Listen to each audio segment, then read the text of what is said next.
ರಾಹುಲ್ ಗಾಂಧಿ ಅದೊಂದು ಜೋಕರ್. ಒಂದು ವೇಳೆ ವಿಜಯೇಂದ್ರ ತೆಗೆದ್ರೆ ಹುಷಾರ್, ನಾವು ಲಿಂಗಾಯತರು ವಿರೋಧ ಮಾಡ್ತೀವಿ. ಈ ಸ್ವಾಮಿಗಳು ಮಾತು ಕೇಳಿ ಯಾರು ರಾಜಕೀಯ ಮಾಡ್ತಾರೆ? ರಾಜ್ಯದಲ್ಲಿ ಒಟ್ಟಾರೆ ಏನು ಮುಸ್ಲಿಂ ವ್ಯಕ್ತಿಗಳಿದ್ರು ಅವರ ಪ್ರಕರಣ ದಾಖಲಾಗಿದ್ದು 8 ಪ್ರಕರಣ ಸಚಿವ ಸಂಪುಟದಿಂದ ಅಮಾಯಕರಂತ ಹಿಂಪಡಿದ್ದಾರೆ. ಏನು ಹೇಳ್ತೀರಿ? ಈಗ ಸಿದ್ದರಾಮಯ್ಯನವರು ಒಂದು ಅತಿರೇಕದ ಪರಿಣಾಮ. ಈಗ ಪಶ್ಚಿಮ ಬಂಗಾಳದಾಗ ಏನಾಯಿತು, ಮಮತಾ ಬ್ಯಾನರ್ಜಿ ಇಡೀ ಒಂದು ವೇಳೆ ಇನ್ನೊಮ್ಮೆ ಮಮತಾ ಬ್ಯಾನರ್ಜಿ ಮುಖ್ಯಮಂತ್ರಿ ಆಗಿದ್ದರೆ ಅದು ಬಾಂಗ್ಲಾದೇಶದ ಭಾಗ ಆಗ್ತದೆ. ಅಂದರೆ ಅಷ್ಟು ದೇಶದ್ರೋಹಿ ಚಟುವಟಿಕೆಗಳು, ಒಂದು ತುಷ್ಟೀಕರಣ ಮತ್ತು ಹಿಂದೂಗಳ ಮೇಲೆ ಅತ್ಯಾಚಾರ, ಮಹಿಳೆಯರ ಮೇಲೆ ಅತ್ಯಾಚಾರ. ನೋಡ್ರಿ, ಒಬ್ಬ ಮಗಳನ್ನ ಅತ್ಯಾಚಾರ ಮಾಡಿದ್ದಕ್ಕೆ ಇವತ್ತು MLA ಆಗಬೇಕಾಯ್ತು. ಅಂದ್ರೆ ಆ ರೀತಿ ಕರ್ನಾಟಕ ನಡೆದಿದೆ.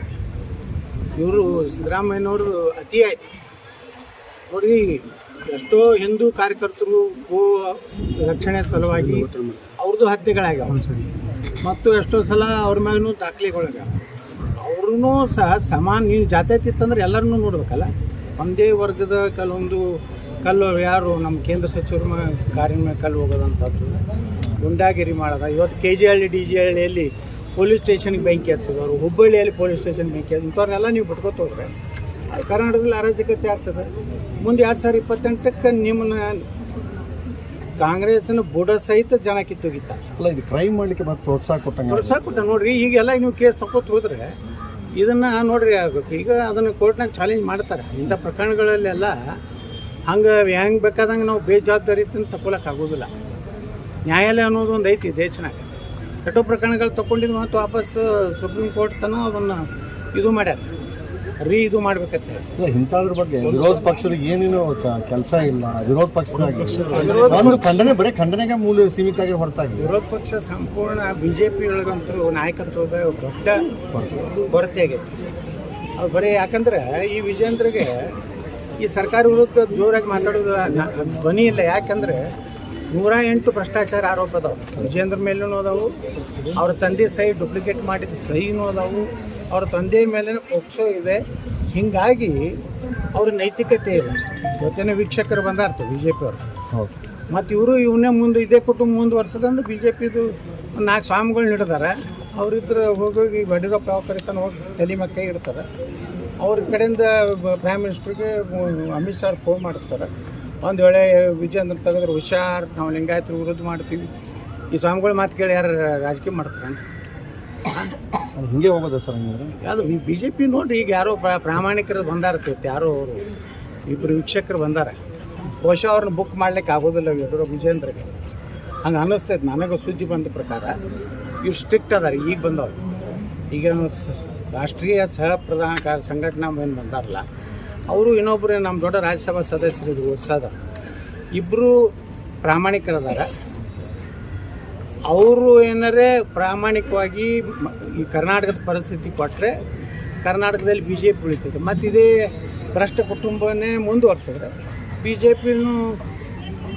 ಈಗ ಅನೇಕ ಶಾಸಕರಿಗೆ ನಿನ್ನೆ ಒಂದು ಪ್ರಶ್ನಾವಳಿ ಸದ್ಯ ಕೊಟ್ಟಿದ್ದರಂತೆ. ಅಂದರೆ ಒಂದು ಟೈಪ್ ಕ್ವಶನ್ ಟೈಪ್, ಮುಂದೆ ರಾಜ್ಯಾಧ್ಯಕ್ಷ ಚೇಂಜ್ ಆಗಬೇಕಾ ಬೇಡವಾ, ಆಗಬೇಕು ಅಂದರೆ ಎದಕ್ಕೆ ಆಗಬೇಕು, ಬೇರೆ ಆಗ್ಬೇಕಂದ್ರೆ ಬೇರೆ ಯಾರು ಆಗಬೇಕು ಅಂತೇಳಿ ನಿನ್ನೆ ಜಾರಕಿಹೊಳಿ ಕೂಡ, ರಮೇಶ್ ಜಾರಕಿಹೊಳಿ ಕೂಡ ಅಟೆಂಡ್ ಆಗಿದ್ರು ಅಂತೇಳಿ. ಸೊ ನಿಮಗೇನಾದರೂ ಮಾತುಕತೆ ಆಗಿದೆ? ಇಲ್ಲ, ನನಗೇನು ಮಾತುಕತೆ ಆಗಿಲ್ಲ. ಬರೀ ಇವರು ಏನು ಮಾಡ್ಯಾರ, ಒಂದು 35 ಮಂದಿನ ಅಟೆ ಸೆಲೆಕ್ಷನ್ ಮಾಡ್ಯಾರ. ಹಂಗೆ ಮಾಡಬಾರ್ದು. ಈಗಿರುವಂಥ ಎಲ್ಲ ಹಾಲಿ ಶಾಸಕರನ್ನ, ಹಾಲಿ ಸಂಸದರನ್ನ ಮತ್ತು ಮುಂದಿನ ದಿವಸಗಳಲ್ಲಿ ಬಹುತೇಕವಾಗಿ ಮಾಜಿ ಇದ್ದವ್ರನ್ನ ಹೆಚ್ಚು ಕಡಿಮೆ ಒಂದು 70% ಅವರಿಗೆ ಕೊಡ್ತಿರ್ತಾರೆ ಅಂತ ಎಲ್ಲ ಅಭಿಪ್ರಾಯ, ಕಾರ್ಯಕರ್ತರ ಅಭಿಪ್ರಾಯ ತಗೋಬೇಕು, ಸರ್ವೆ ಮಾಡಬೇಕು. ಅಲ್ಲಿ ಅವರ ಪ್ರಧಾನ ಏನು ಅವರು ರಾಜ್ಯ ಏನು ಪದಾಧಿಕಾರಿಗಳು ಅದಾರಲ್ಲ, ಅವರೆಲ್ಲ ಒಂದು ಚಮಚಗಳು ಅದಾರ. ಆ ಚಮಚಗಳು ಆ ಪ್ರೀತಮ್ ಗೌಡ, ಆ ರಾಜೀವ್, ಮತ್ತು ಅಮ್ಮೇಶ್ ಗೌಡ, ರುದ್ರೇಶ, ಇವ್ರೇನು ಹೇಳೋರು? ಅವ್ರ ಪರನೇ ಹೇಳಬೇಕಲ್ಲ. ಇವಕ್ಕೆ ಎಂದೂ ಆ ಪ್ರಧಾನ ಕಾರ್ಯದರ್ಶಿ ಆಗಲಾರು ಅಂತೂ ಮಾಡ್ಕೊಂಡು ಕೂತಾನವ. ಅವು ಅಂದರೆ ಅದಾರೆ ಅವು ಮುಖದ ಮ್ಯಾಗ. ಇವ್ರು ಪಕ್ಷ ಕಟ್ಟೋರ ತನ್ನಿಸ್ತೈತೆ. ಅವ ಯಾವ ಸರ್ನು ತಳ್ಳಳ್ಳಿ ಅಂತ ಎಲ್ಲರೂ ಅವನ್ನ ವ್ಯವಸ್ಥೆ ಮಾಡು, ರಾತ್ರಿ ವ್ಯವಸ್ಥೆ ಮಾಡು ಗ್ಯಾಂಗ್ ಅದು ವಿಜೇಂದ್ರಗೆ. ಅಂಥವ್ನು ಪಾರ್ಟಿ ಕಟ್ಲಕ್ಕ ಏನು ಮಾಡ್ಲಕತ್ತಾನೆ. BJPನ ಹಾಳು ಮಾಡಿ. ಅಲ್ಲಿ ಮೋದಿಯವರು ಹಗಲ ರಾತ್ರಿ ದುಡಿತಾರೆ. ಇಲ್ಲಿ ಈ ಕರ್ನಾಟಕಕ್ಕೆ ತುಡುಗರು ಕೈ ಕೊಟ್ಟಾರ, ಏನು ಮಾಡೋದು? ಮೋದಿಯವರು ಮೆಲೋಡಿ ಚಾಕ್ಲೇಟ್ ಕೊಟ್ಟಿದ್ದು ಭಾಳ ವಿರೋಧ ಮಾಡ್ತಾರೆ. ರಾಹುಲ್ ಗಾಂಧಿ ಅದೊಂದು ಜೋಕರ್. ಅದಕ್ಕೆ ತಲೆನೂ ಇಲ್ಲ, ಅದು ಏನು ಅದಕ್ಕೆ ಡಿಗ್ನಿಫೈ ಹೆಂಗಿರ್ಬೇಕು ಅನ್ನೋದು ಗೊತ್ತಿಲ್ಲ. ನೋಡ್ರಿ, ಪಾರ್ಲೆ ಕಂಪ್ನಿದು ಒಂದು ಚಾಕ್ಲೇಟ್ ಕೊಟ್ಟಾರೆ, ಏನು ತಪ್ಪೇನಾಯ್ತು? ನೆಹರೂನ ಹಂಗೆ ರಾತ್ರಿ ಲಾಡ್ ಮಾಡ್ಕೊಂಡು ಬ್ಯಾಟನ್ ಮನೆಗೆ ಏನು ಮಕ್ಕೊಂಡಿಲ್ಲಲ್ಲ. ನೆಹರು ಏನು ಮಾಡ್ಯಾನ, ರಾಜೀವ್ ಗಾಂಧಿ ಇಂಡಿಯನ್ ನೇವಿದು ಹಡಗು ಒಯ್ದು ದೇಶದ್ರೋಹಿಗಳನ್ನ ತೊಗೊಂಡು ಅದ್ರೊಳಗೆ ಅದನ್ನು ಇದು ಮಾಡೋದ, ಪಾರ್ಟಿ ಮಾಡೋದ. ರಾಜೀವ್ ಗಾಂಧಿ ಮಾಡಿದ್ದು. ನೆಹರು ಅಂತರೂ ಲಾರ್ಡ್ ಮೌಂಟ್ ಬ್ಯಾಟನ್ ಮಗಳು ಬರೀತಾಳೆ, ಪುಸ್ತಕ ಬರ್ದಾಳ. ಲಾರ್ಡ್ ಮೌಂಟ್ ಬ್ಯಾಟನ್ ಅಂತೇನು ಕೊನೆಯ ವಯಸ್ಸರ ಇದ್ದ, ಅವನ ಮಗಳು ಬಂದು ಪುಸ್ತಕ ಬರ್ದಾಳ. ಗಾಂಧಿ ಹತ್ಯೆ ಆದಾಗ ನೆಹರು ನನ್ನ ತಾಯಿ ಜೊತೆಗೆ ನನ್ನ ಮನೆಯಲ್ಲಿದ್ದ, ತಾಸಾನುಗಟ್ಟಲೆ ಇದ್ದ. ಅಂದ್ರೆ ಗಾಂಧಿ ಅಲ್ಲಿ ಕೊಲೆ ಆಗಿರ್ತದೆ. ನೆಹರು ಎಲ್ಲಿದ್ದ? ಲಾರ್ಡ್ ಮೌಂಟ್ ಬ್ಯಾಟನ್ನ ಹೆಂಡತಿ ಜೋಡ ಇದ್ದ, ನನ್ನ ತಾಯಿ ಜೋಡ ಇದ್ದ. ಆ ಹೆಣ್ಮಗಳ ಪುಸ್ತಕ ಬರಲ್ಲ.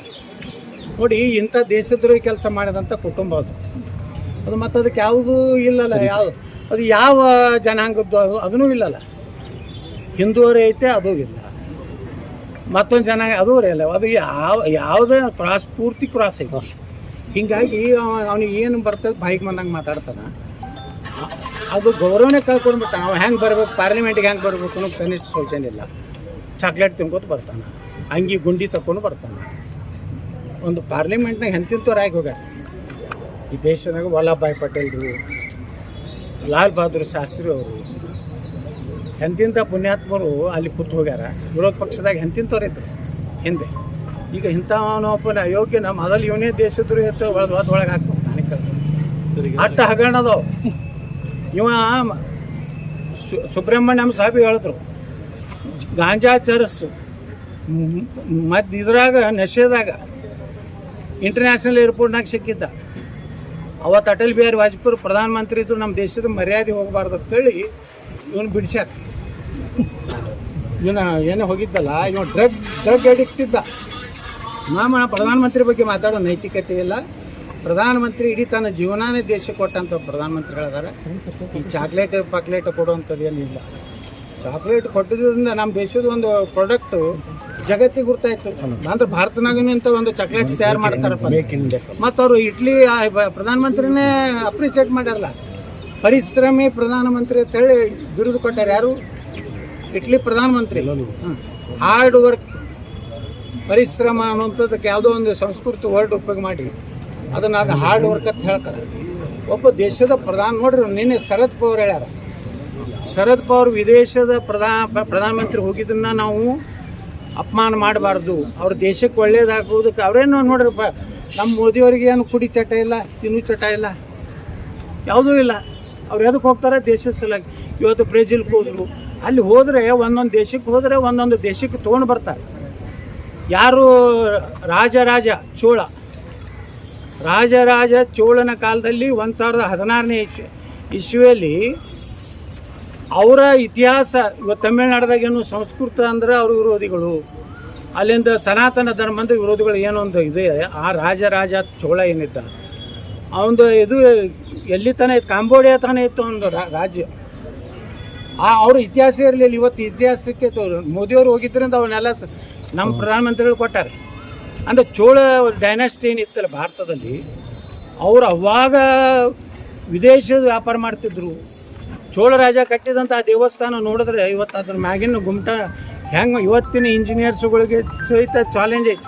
ಇದು ಹೆಂಗೆ ಇದನ್ನು ಸುಮಾರು 500 ಟನ್ನೇನು ಒಂದು ಗುಮ್ಮಟದ ಮ್ಯಾಗ ಎಷ್ಟೋ ಎತ್ತರ ಐತೆ. ಅಂದ್ರೆ ಆ ರಾಜಂದು ಏನು ಕಲ್ಪನೆ ಇತ್ತಂದ್ರೆ ಇಡೀ ಜಗತ್ತಿನಲ್ಲಿ ನಾ ಕಟ್ಟಿದಂಥ ದೇವಸ್ಥಾನದ ಎತ್ತರ ಇರ್ಬೇಕು. ಅಂಥ ರಾಜನ ಇತಿಹಾಸ ಇವತ್ತು ನಮ್ಗೆ ಗೊತ್ತಾಗಿದೆ. ಆ ರಾಜನ ಕಾಲಕ್ಕೆ ತಮಿಳು, ಸಂಸ್ಕೃತ ಎರಡೂ ಭಾಷೆಗೆ ಗೌರವ ಕೊಟ್ಟಂತ ಇಂಥದ್ದೆಲ್ಲ ಪ್ರಧಾನಮಂತ್ರಿ ತೊಗೊಂಡು ಬಂದಾರೆ. ಈ ಅಯೋಗ್ಯ ಈ ರಾಹುಲ್ ಗಾಂಧಿ ಏನಲ್ಲ, ಇವೊಂದು ಮಾನ ಮರ್ಯಾದೆಗೆ ಈ ಕಾಂಗ್ರೆಸ್ನವ್ರಿಗೆ ಮಾನ ಮರ್ಯಾದೆ ಬೇಕಲ್ಲ ಇಂಥವನ್ನ. ನಾ ಏನಾರ ಆ ಪಾರ್ಟಿಗೆ ಹೋಗಿ ಕಪಾಳಿ ಹೊಡಿತಿದ್ದೆ.